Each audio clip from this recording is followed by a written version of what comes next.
ہے میرے لہو کی کیا، میں روز صبح کے اخبار سے نکلتا ہوں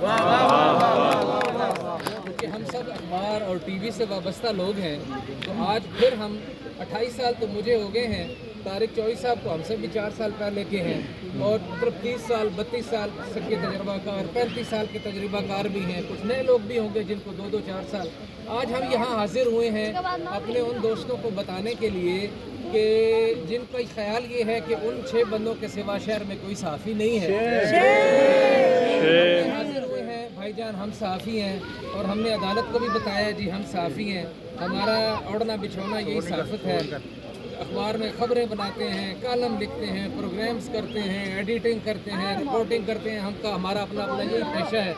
تو ہمیں پہچان لیجئے کہ ہم صحافی ہیں، اور اس شناخت کا سفر جو ہم سے شناخت مانگنے کے لیے جنہوں نے عدالت سے رجوع کیا، بڑا افسوس ہے، چھپ کے وار کرتے ہیں، سازش کرتے ہیں، اور یہ بھی یقیناً ایک ڈیلینگ ٹیکٹسز ہوگی ان کی کہ مزید ڈیلے ہو چیزیں، تو وہ آج پیشی میں نہیں ہے جیسے کہ طارق چوئی صاحب اور عمر رضا صاحب بتا رہے تھے۔ انہیں آنا چاہیے تھا، فیس کرنا چاہیے تھا، لیکن اتنا پریشر ہے، یقیناً آپ جیسے سینکڑوں کی تعداد میں لوگ موجود ہیں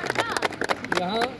اور صبح سے لوگ پہنچے ہوئے ہیں یہاں، تو سینکڑوں کی تعداد میں موجود ہیں، وہ 6 بندے اس وجہ سے نہیں آئے ہوں گے کہ ہم ان لوگوں کو کیا فیس کریں گے، کس طرح کریں گے۔ تو ان سے گزارش ہے مہربانی کریں، چھپ کے وار نہ کیا کریں، اور جو ہمارے خلاف الیکشن لڑ رہے ہیں میں بالکل ان کو خراج تحسین پیش کرتا ہوں، میری محبتیں ہیں، دعائیں ہیں جاوید ملک صاحب کے ساتھ، پروفیسر سعید صاحب کے ساتھ، باقی جو آزاد لڑ رہے ہیں علیحدہ پینلز کے علاوہ بھی وہ سارے لوگ یہاں موجود ہیں۔ کیوں کہ وہ جمہوری روایات کا حصہ بننے کے لیے آئے، الیکشن لڑیں، وہ جیت جائیں، بسم اللہ، نہیں جیتتے ہیں اگر کمیونٹی ہم پر اعتماد کرتی ہے بسم اللہ، لیکن یہ ایک پروسیس ہے، یہ ایک طریقہ ہے، سازشیں کرنا، پیٹھ میں چھرا گھونپنا اپنی پوری کمیونٹی کے، یہ کمیونٹی سے غداری ہے، اور میری ان سے بڑے دھیمے اور میٹھے اور نرم الفاظ میں، نرم سے نرم الفاظ میں یہی گزارش ہے کہ 6 7 سال سے اب یہی کر رہے ہیں، اب بس کر دیں، اب خدا کا خوف کریں اور شرم کریں۔ بہت شکریہ۔